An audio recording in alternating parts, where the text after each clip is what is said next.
tighten up over here? Thank you. Thank you.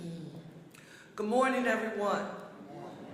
I want to take this opportunity to thank each of you for being here on the eve of Thanksgiving, a moment in time when people across our nation gather to say thanks for a bountiful harvest. And I'm proud today that we feel like that is what the city of Philadelphia has acquired on today via this announcement. I wanted to take a moment to talk about the collaborative and inclusive process that led to this announcement. As I've said from this podium recently, we've been hard at work for quite a while, thinking through the kind of government and the kind of appointments we need to make for the citizens of Philadelphia. And some seem to think that we took the summer off, and nothing could have been further from the truth. Immediately after the May primary, we began collecting recommendations for potential commissioners from a litany of different stakeholders and people. And we actually started having informal meetings after spending a month and a half collecting names. We started in my backyard in July. Talking to candidates for commissioner from here in Philadelphia and across the country. Every candidate, I'm proud to say, had one thing in common, and that was they had experience here in our great city of Philadelphia. They knew our city, and I think they picked up what I was putting down. They wouldn't need a GPS to find 52nd Street. I talked to a lady by the name of Sharon Broom, who is a mayor from Baton Rouge. Shania Bennett from my team put us in contact, and she gave me some additional advice. She said the police commissioner, while he or she must have all of the credentials and experience that is necessary to do the job, that I shouldn't forget that chemistry was extremely important, and that was chemistry with the mayor, but chemistry with the men and women who make up the Philadelphia Police Department. And with all of this in mind, this morning I am proud to announce Philadelphia's next police commissioner. I want to commend and thank not only our senior transition leadership team and staff for all of their hard work in this process, but I also want to thank our subject matter experts, because after we finish that get to know you series of intro meetings in the backyard, Philadelphia, I knew that we needed to get the best and the brightest at the table to help convene that process. So to Ryan Boyer, to Della Clark, and to Greg Siegel, thank you so very much. To my team, led by Aaron Plants and Siri Harris, Tiffany Thurman, and to our talent staff, John Salveson and Beth Hare, thank each and every one of you for adding value to this process. Now a word about our subject matter experts. I began with expertise coming from two former Philadelphia police commissioners, Charles Ramsey and Richard Ross. They conducted the interviews with every candidate that we considered. I was very intentional for these two commissioners have the experience and the technical capacity, quite frankly, to cut through BS and to help us develop the standards to measure what we call capability, competency, and yes, chemistry and readiness, the readiness of the next commissioner. As they interviewed each candidate, I also wanted another layer of observers to bring their insights and their perspectives to this process. For that, I want to say a special thank you to Congressman Dwight Evans, State Senator Vincent Hughes, State Representative Donna Bullock, and philanthropist Joe Neubauer, who all participated and played an important role in that evaluation. I think I also saw the lady who allowed us to commandeer her West Mount Airy house for 2.5 weeks to host these meetings. Kimberly Turner Dixon, and if you are in the room, thank you, Kim. We greatly appreciate it. All of the candidates, you should know, were exceptional candidates, and they know who they are. I've spoken with all of them personally to thank them for their willingness to participate in the process. But at the end of this very thoughtful, careful, deliberative, and inclusive process, I strongly believe that we arrived at an exceptional candidate to lead the Philadelphia Police Department, the greatest police force in the United States. Yes, give that a round of applause. And we believe that our next commissioner will lead our department into a new day and a new era of public safety and community engagement. And with that in mind, I am proud to say that I have asked Kevin Bethel to serve as our police commissioner, and he has accepted the call. Now, we've got to, and we're going to hear from a few more people, a few more things that I've got to get on the record. The promise of safety comes from the ground up. And while the promise is simple, we're real clear that the lift is heavy and we can't do it alone. I want you to know that over the last 24 hours, Kevin and I have been meeting with stakeholders who are committed to the success of our city. I want to tell you the groups of people we've met with. We've met with violence prevention and intervention community leaders, the faith-based community, health and human services providers, leaders in both Harrisburg and Washington, including the governor and legislators from both parties we've talked to, all members of City Council, our council president currently, Darrell Clark, and the leader I'm looking forward to working with standing to my left. I'm intentional here as well, so thank you, Councilmember Johnson, for being here. The business community and organized labor. In these meetings, they saw that Philadelphia will have a police commissioner who is committed to adopting a holistic and comprehensive approach to public safety. Now, Philly, I made you a promise. I asked you on the campaign trail that if you would give me the opportunity to become your 100th mayor, I would be unapologetic about making sure that Philadelphia becomes the safest, cleanest, greenest big city in the nation with access to economic opportunity for all.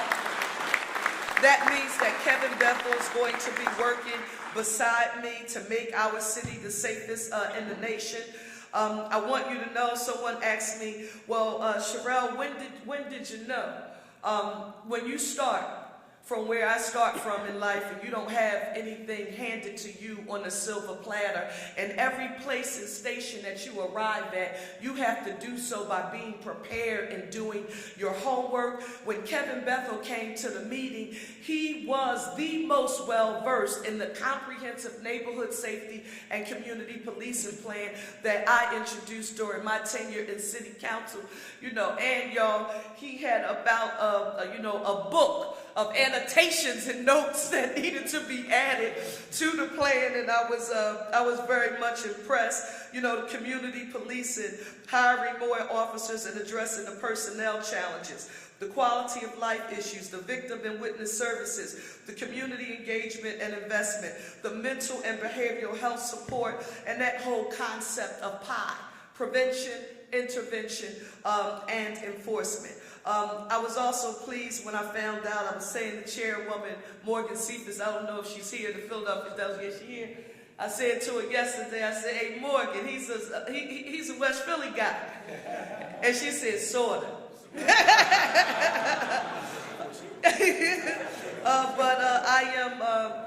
All of this makes him exactly the right candidate to lead the men and women of the Philadelphia Police Department. And is Roosevelt Poplar here? Roosevelt, are you?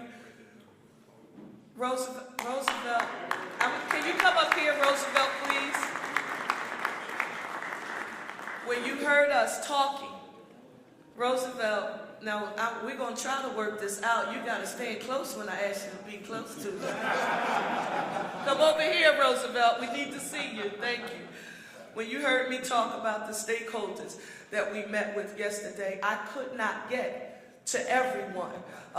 They are law enforcement agencies. When you hear me talk about an intergovernmental approach at the local, state, and the federal level, and I didn't know who to call, all of them, and so I called our new president of the FOP, Cherelle Parker, and I said, Roosevelt, will you help me? And he did. And I want you to know I'm grateful, but now I want us to hear. And I called Ryan Boyer when this happened. I came from a meeting with some law enforcement people, and I had never heard anyone refer to him this way. But I now want you all to hear from our former police commissioner, Charles Ramsey. I was talking to people outside of the city, and I said, oh yeah, Commissioner Ramsey, I'm going to call him. You know, he's one of ours. They called him the Pope of Policing. Give it up for our former commissioner, Charles Ramsey.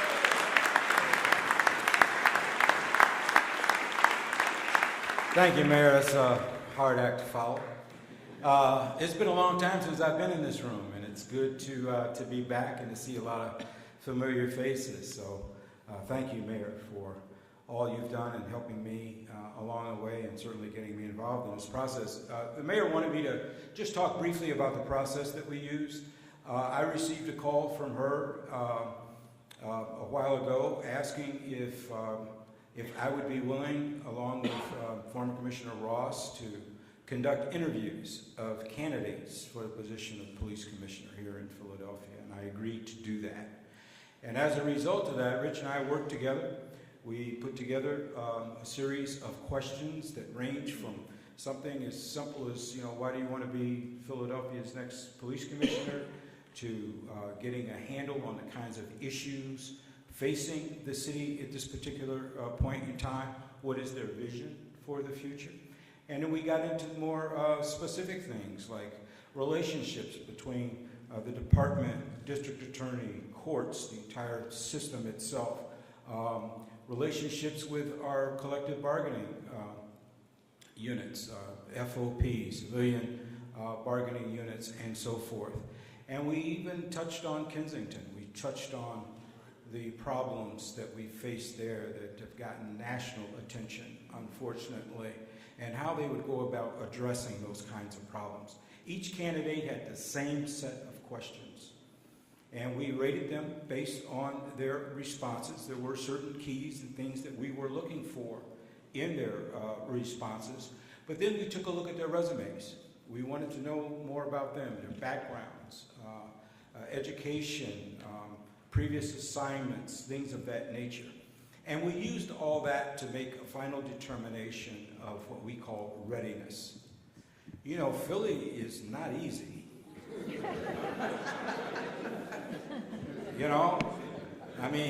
I can tell you from experience, Philly is not easy, and not everyone can handle Philly.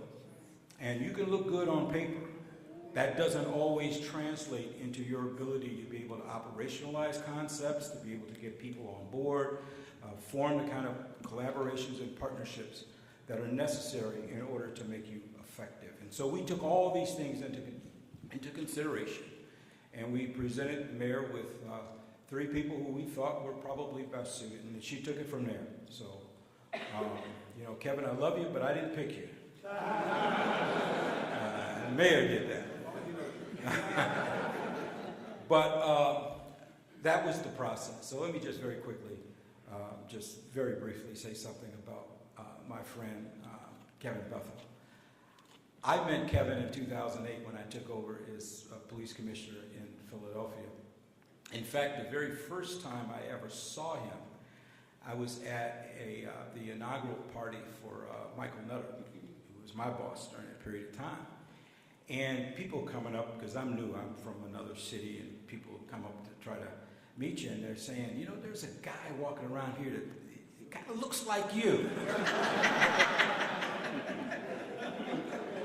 And so, people say that, okay, all right. And then I saw him. And it made me start wondering, did my father ever come to Philadelphia? I think there's something going on here that I don't know nothing about. But the reason we became close, and he became really, essentially, my right arm in running the department to a large extent, was based on his abilities, his capabilities. Had nothing to do with anything else other than that. And when I actually had a chance to see what he was about, he was captain of the 17th district, and I was going around all the districts. And I went to the 17th, and that's when I really had a chance to see in action the kinds of things he was doing, the innovation that he was bringing forward, the juvenile enforcement team, and various other things that he was doing at that particular time. He caught my attention, and when it came time for me to really take a look and announce my senior command staff, and even though he was a captain, I promoted him to deputy commissioner. Wow. And I never, ever once regretted it. It's one of the best, if not the best, decisions I made as police commissioner here in Philadelphia. Kevin is an exceptional individual. He is definitely driven, no question about that. Some of you reporters here know you used to catch me early in the morning coming into the roundhouse, and I'd be one of the first in and last out, but if there was a car still in the parking lot, it would be his. And he'd be at the computer going over data and looking at where we are and where we need to go. And he's the one that came to me one day out of the blue and said, "Boss, can I talk to you?" Yeah, sure. "We're locking up too many kids." And I said, "What are you talking about?" And he read statistics about the number of children being arrested in schools, right? Which I was unaware. That's not something I had paid close attention to, although I should have.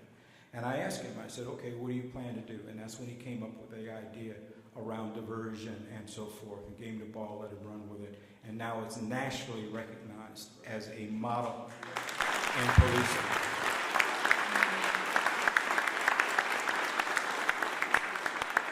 So I'm going to stop now because you want to hear from the man here. And by the way, when I saw him today, he actually asked me to salute. I had to salute him. I had to call him boss and all. It doesn't take long for people to change once they get there. But anyway, it's just great being here with you. I'll be around here for a moment. Let me turn it back over to our mayor.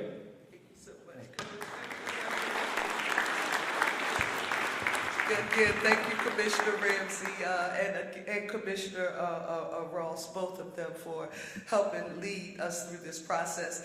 Listen, for this administration and for the citizens of Philadelphia, I believe that Kevin Bethel is our best choice for police commissioner, and I want you to join me in giving a huge round of applause and welcoming the next police commissioner for the city of Philadelphia. Please.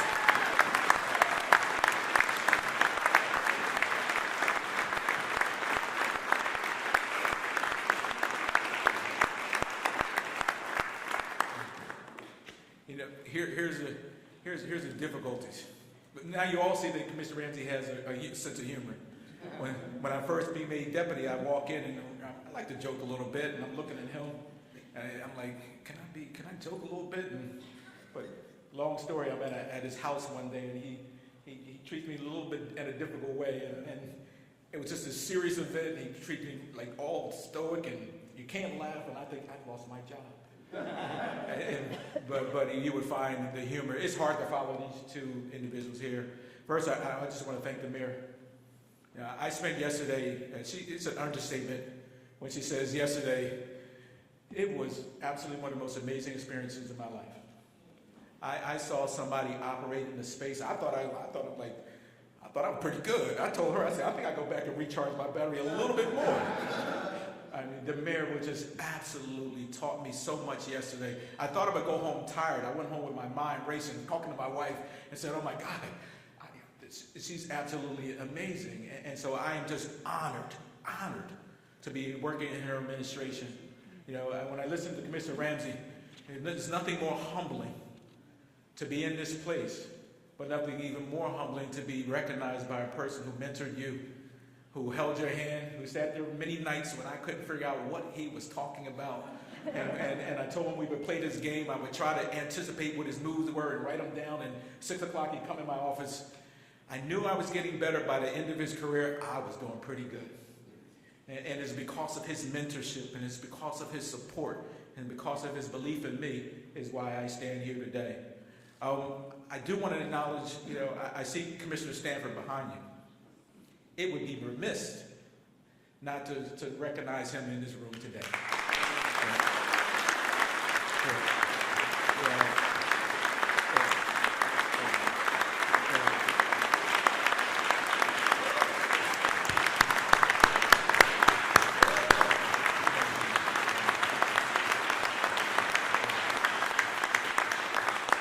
Me and John are friends.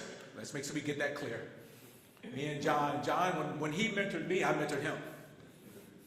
When he told me something, I told him. When John wanted to hear something, he came in my office. And so there's a reason why he stands there in that position today. He did a phenomenal job in a very difficult period. I could not be more proud of him and his team behind them for the work they have done. And John is somebody who I have a very much confidence in, be a part of my administration moving forward. And we'll talk about that later time. But let's just put that on the record. John is an absolutely great.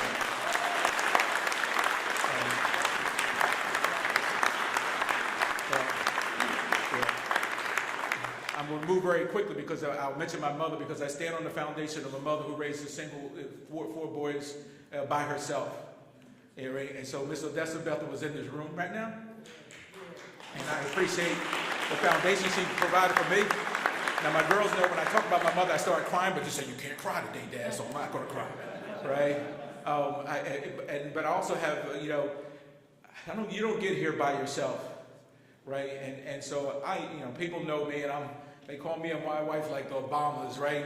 I have a phenomenal wife and 3 beautiful daughters. That's understand.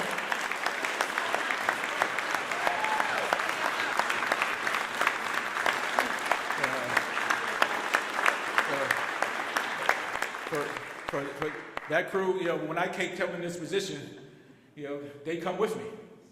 And they come with the challenges and the days when I was a deputy and I missed. My big girl is over there and she does phenomenally well. And I wasn't there oftentimes because of the work. And my baby to the right, y'all watch out for all of my girls. But this is my mini me here. So if she jumps in your face, then she came from me, right? But also recognizing my wife. She has been my champion for 30 years, always in my corner, always supported me, always making me. And when I made this decision, it wasn't Kevin Bethel's decision. It was Kevin Bethel, my wife, and my daughter's decision, and I'm so grateful for that. My pastor brother in the back, many of you know him, Pastor Keith Bethel. I helped raise that young man, so everything he tells you is I created. But I do want to recognize my brother here. And so let me begin by saying, one of the things that I'm really excited about the work that I'm about to embark on, is really working to bring back the fundamentals. My boss used to say, crime fighting is like blocking and tackling, right? And it's about fighting crime. It's about keeping the city safe. Let's say that, right? It's okay to say that. They're keeping the city safe. Now, I'm a proud Philly cop. I'm proud to be a cop. But we're not your enemy. We're here to serve. We have our issues, and we can address them. But the men and women I see back there, and many of them in the room I know personally, we're here to serve. And I ask you to give us the opportunity to do that, the opportunity to serve you in this space, right? Give us the opportunity to be what you want us to be. Raise your voices when it needs to be raised. But let us be a part of the community. Let us work with you in that work. I tell people, I say, how did you get here? For many of you, I spent the last 4 years in the school district. I often tell people, I've been in policing for a long time now. Not as long as this guy back here. But a long time. And very often do you get to step away and then step back in. That stepping away took me down a road of an experience that informs me more today than ever. I walk into a school district, and I used to tell people, and I told the mayor, we used to talk about fear of crime. What is the fear? We talk about them in our oral, the fear of crime. But then I lived in it. I lived in where kids are being shot in front of my schools. I never thought I would take a job where a kid would get killed at the doorstep of a school. And understanding the impact that gun violence has on our communities, on our children, on our families, and our teachers, and all the community. That represents all of it. So part of what I come back into this space is somebody who has this very much awareness of the impact our service has and the work that men and women can do that, but also having this very understanding of this is a expansive process, a balanced approach. I can sit here and tell you I ain't gonna lock up a 10-year-old child for coming to schools with a pair of scissors. But I also can tell you that I'm gonna lock up somebody who comes in the store and robs somebody with a gun. I am gonna talk about locking up somebody who sits there and kills people on our streets. We are gonna talk about that. I'm going to talk about my mother-in-law who's scared to come out of her door. My mother-in-law's been in her home for 50 years, but scared to come out of her door. Why can she not sit on her step? And so we have a job to do as part of policing. Our job is to enforce the law. The mayor talks about PI, prevention, intervention, and enforcement. It all works together. I'm a clear example of working in an organization. We did all of it. Not just do this, do a little bit of that, working collectively together to make this work. And so part of I also was excited about the work that the mayor set us on this course is having this very much an intergovernmental approach. I look up here, I got so many friends up in this room because I thought I knew intergovernmental work until I met the work yesterday. I'm like, oh no, I just nipped on the edges. I wasn't biting and eating at all. But I have so many friends up here because I've always believed in the approach. When Peace Not Guns with my friend here before he rose to this place, and I see Jordan here and others as well, is that we need to work together. I'm a data-driven individual, and the boss knows that. Data tells us the when, the where, the why, and the how of where we should put our men and women. Right? So if I sit there and tell you that most of our juveniles are shot in 5 zip codes, then we should use that data to direct our efforts into that space.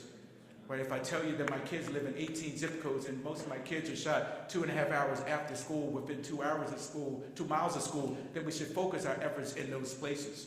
And so I look forward to working with everyone in that work.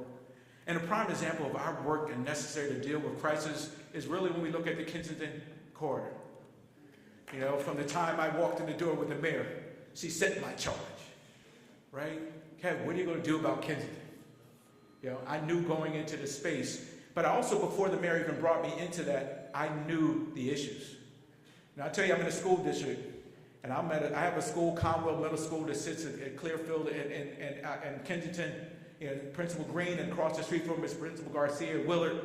And I can't tell you how difficult it is to see that strong principal who ran a school where they used to have 800 kids in it, have 125 in it now.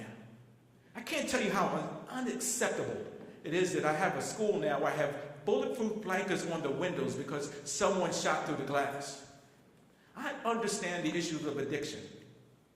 I understand the need to have this holistic approach, but I will not accept the fact that we allow our kids to be so traumatized, we allow our community to be so devalued, we allow ourselves to get into a place where we don't care about the community. The community has told us what they want.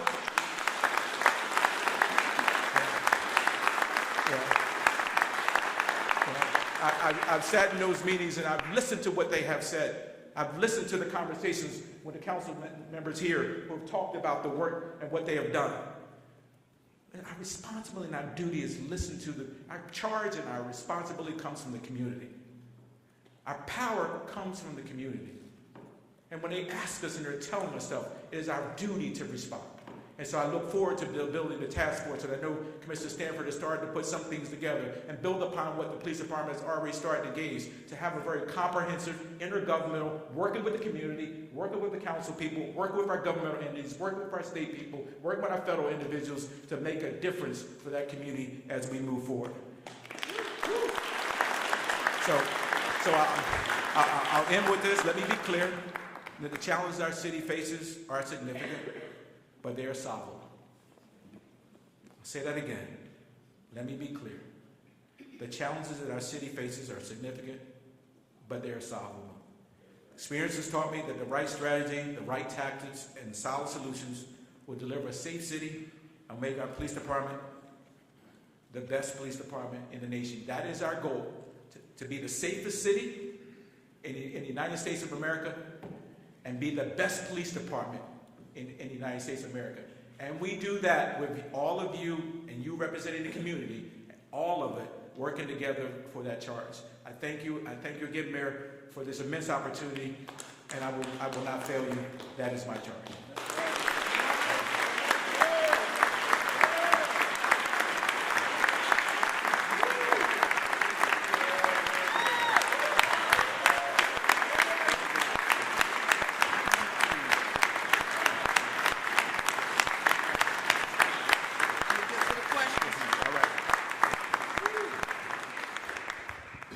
Soon to be Police Commissioner Bethel. The press said after that they don't have any questions for you.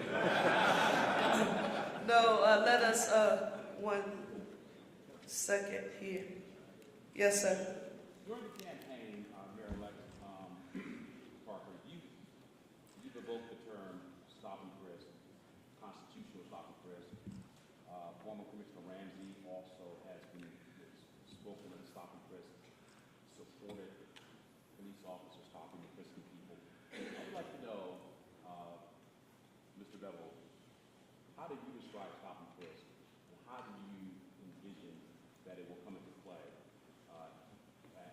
with you as commissioner? I'm sorry, we're going to let the commissioner answer that question, but I want to affirm that we talked about Terry stops. Law enforcement has to have just cause and reasonable suspicion that a crime has been, will be, or is being committed in order to make that stop. And I will not allow this day, on this day, for us to be taken down that rabbit hole. I'm the mayor of the city of Philadelphia come January the 2nd. The police commissioner will develop the comprehensive public safety plan for the city of Philadelphia. I have publicly affirmed, and I want to be absolutely clear, that we will not take any legal, constitutional tool away from our police department or any stakeholders to make Philadelphia the safest big city in the nation. So we want to answer every question that you have here today, but we won't go down that rabbit hole. Yes, ma'am.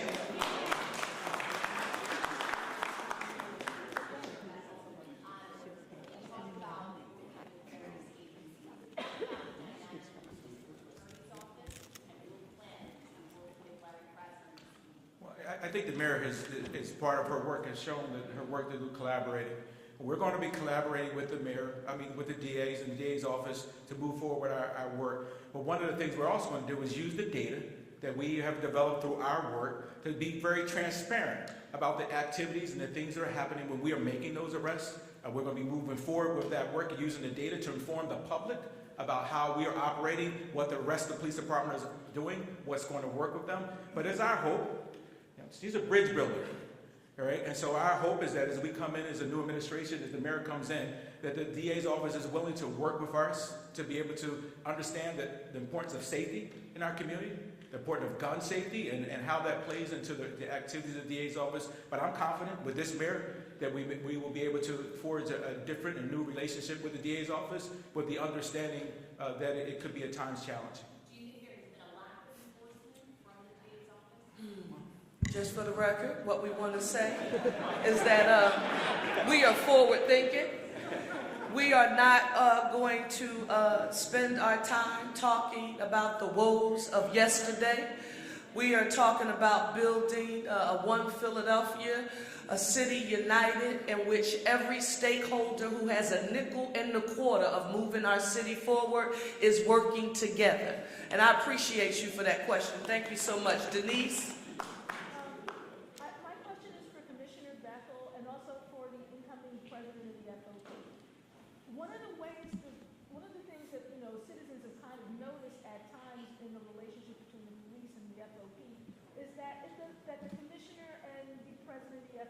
Not on the same page.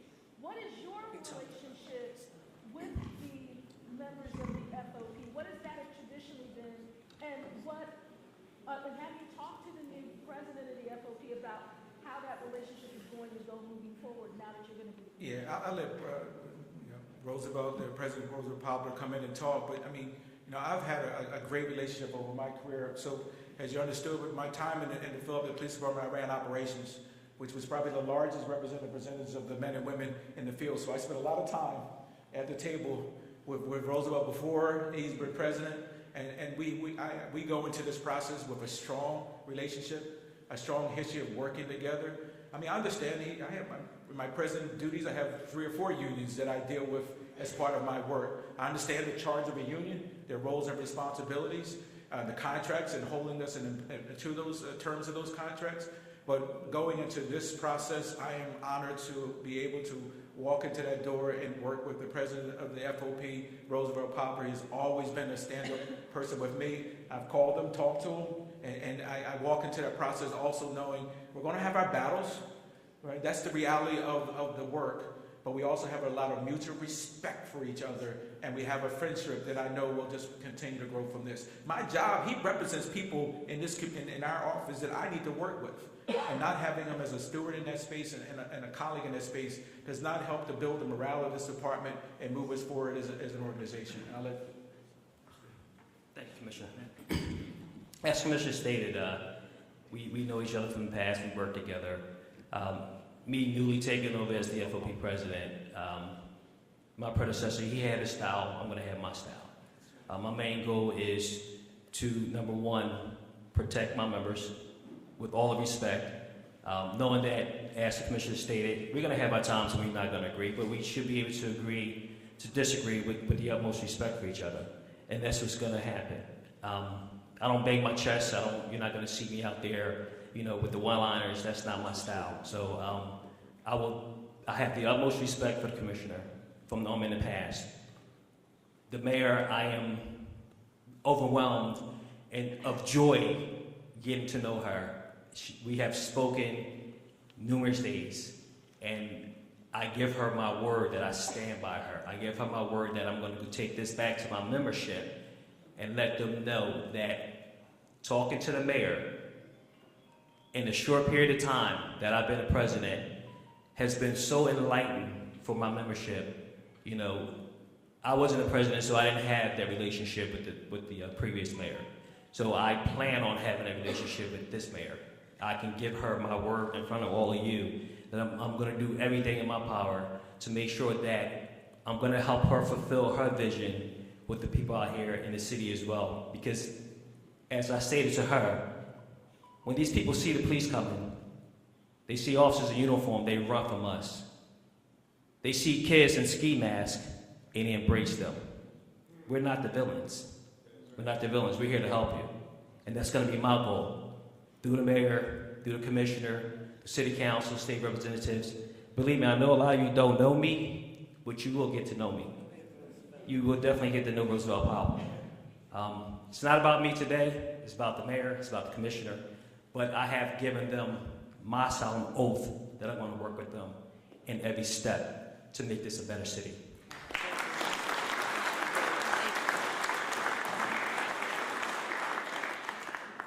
Yes, sir. Me? Sir, I'm sorry, no, gentleman behind you. Yes, sir. Good morning, Mayor Parker.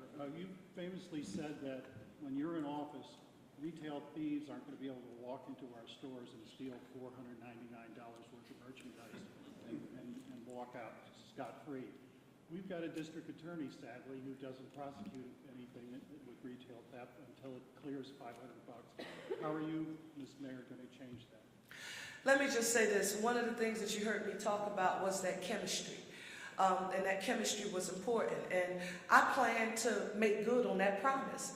I told people it will, when we were coming in, that was Kim Turner, said, we were talking about these boutiques on Germantown Avenue that we all shop in. And when I talk to those owners, and these are 5 black women boutique owners on Germantown Avenue, from Germantown through Mount Airy up the Chestnut Hill, do you know what would happen to those businesses if every day we allowed someone to steal $499 worth of merchandise without fear of there being any repercussions for those actions? When we went through this process, it was very important for me to hear from the candidates what their stance would be. And so we all have to get to the table. We won't point fingers, but I know our incoming commissioner has said to me, I picked up what you put down and shared your vision, and our police department, our officers, they will do their job.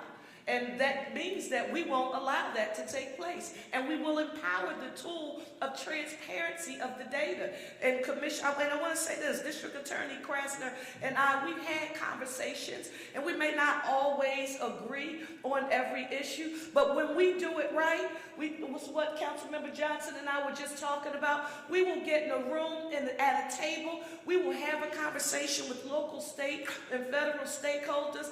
And it may not always be peaches and cream, but if we do it the right way, you all should know when we're fighting. Yes, ma'am. This is for Mr. Bethel. You noted that Philadelphia schools are unsafe, and this is 5 years into your tenure. Can you point to any action that you've taken that actually made them safer? Well, so sometimes, I hear what you're saying. Part of my work in the district was really to reimagine our work, and we would create this safety net. I would disagree with your conclusion that it's not safer, but I understand that the surveys and what our kids say oftentimes differ from that.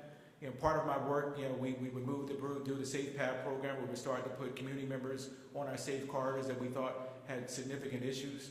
Most recently, we moved to introduce almost $47 million capital budget approved by the team at the district to change the cameras at our school. They're not were just inward facing, but outward facing, and cover our special events. We work with we also did the restorative side, working with our young people around mentoring and be able to have adults in their space to help them through that process.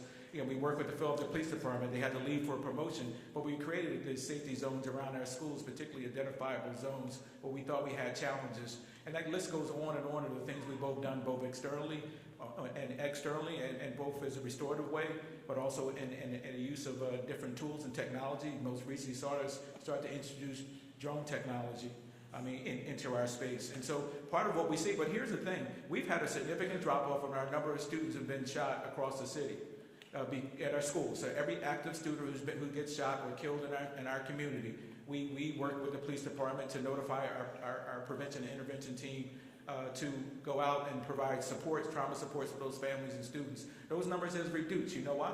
Because as you see the gun violence start to go down, we've had a drop in the gun violence, whether it be shootings and homicides. We can see the impact it has on our schools. So we also see the connectivity of that as well. And so we are, I believe we have made the schools safer, but I understand, sometimes those perceptions, particularly for many of them schools, differ depending on where they are. Many of our schools are located in some of the most challenging communities in America, right? And many of our kids deal with a significant level of violence, not just going at the school itself, but going to and from. But part of my charge from the mayor and part of her safety plan is that I do something about that.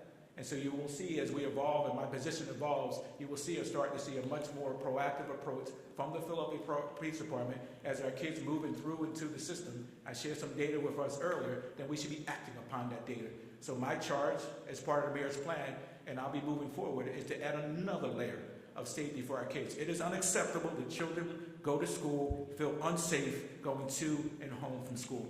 That's something that cannot continue to happen, and we should work hard to reduce that fear. Thank you. Listen, I've been reminded that there is an exciting promotional ceremony about to take place in 10 more minutes, and many of the people who are here are expected to be in that ceremony. So this is going to be the final question. However, if there's anyone here who has any follow-up questions, members of our team will be here, and we're going to make sure that we stay to get those answered. But after this question, we will conclude the press conference.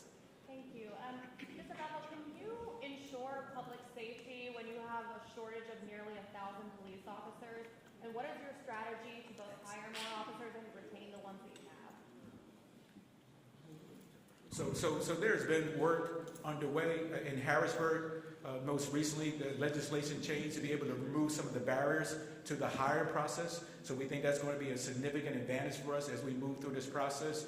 I mean, some of the other activity we're going to do, as you saw in the mayor's plan, starting to identify more civilian positions where we can move officers and civilians into positions where officers continue to hold now and move them into those positions. Really haven't, most recently, there's been a significant investment by the city into a recruitment strategy, but we also have to recognize our gaps. You know, the police department wasn't built like that to be this recruitment and do this marketing. So we also have to lean on. When I listened to the mayor yesterday, I realized, oh, we got a lot of work to do, because when I listen to the team and the work that's being done, we have to bring those people who have expertise in this space. You know what I mean? To be able to bring that, that to bear. The mayor always talks about workplace development. When we talked to the team the other day, how do you take these activities happening with many of the unions and other entities and create that pathway for people to become police officers? It's a comprehensive strategy, because even if I put 1,000 officers in the academy today, they won't be out until after the summer of next year, right? And so we understand it, but also looking at right sizing the police department. We really, as a leader of the organization, have to really look where all the officers are. Where do we have? Because at the end of the day, the service to the people at the point of the arrow is where most of our resources would be. And so part of my charge too is to make those difficult decisions that the mayor said. Some people are comfortable and may not be as comfortable as we move through this process, because my charge is to respond to the 2.5 million calls and services that come into the 911 every year. And part of that has to be the bulk of your police department has to be on the operations side. And so we're going to do a multi-pronged approach.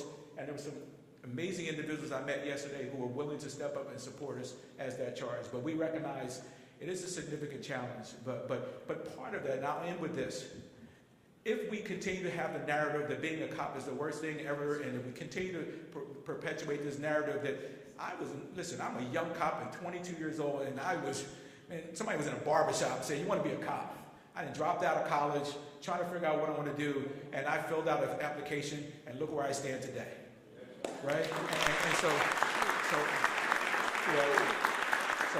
sometimes my wife is a detective. She was born in North Philadelphia. Her mom, in a tough community. Her mom's also a single parent, and my wife was retired almost close to 30 years as well, as a detective. And so we can tell you these stories of those of us who come from the community and came into these positions and been able to thrive and be these so important people. So part of my narrative change is we have to have hope. We have to exude that hope. Say we can be a better city, and then make people who want to say, hey, guess what? I want to be a part of that. So I'll say to anybody listening, any young person, we don't have to be young, anybody who wants to come in a job, join our team. We have an amazing, amazing product. We want you to be a part of the solution. We want our diversity. We want all that. And so we want you to be part of our team, and I think that's where we go to get to that place. Listen, thank you all so very much for being here today. Really proud Philadelphia, and I don't think we could have started the beginning of tomorrow, Thanksgiving, with anything better in knowing that Kevin Bethel will be the police commissioner in 2024. Thank you all.